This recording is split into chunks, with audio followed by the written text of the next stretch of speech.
Want you to understand something about the economy, about, the cumulative CPI reports and everything. You know, if there were no credit anywhere and there were no replacement for it, and there was no way to borrow money or get money that you didn't already have in your accounts and had earned, or it hadn't been given to you by like Social Security or something, and there was no replacement, no way to get money, to expand your in the future at all. And the government didn't step in whatsoever, and so there was no credit, no replacement anywhere. The estimates at this point are that we would be that the rate of inflation would probably be somewhere close to -10%.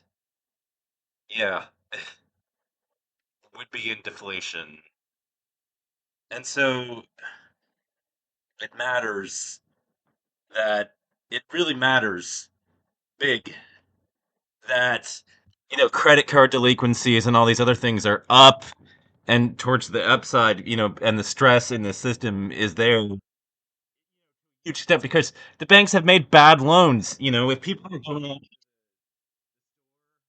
store and financing their grocery runs on, credit cards, that's really concerning. That's disconcerting and in a big way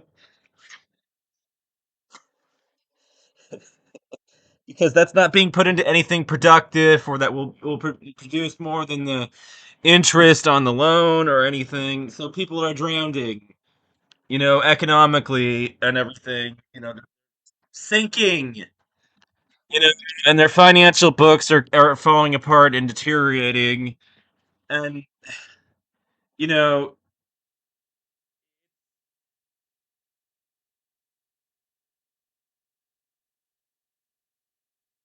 the fundamental concern, everybody's got this big idea in their heads about inflation because that's all they've witnessed over the time.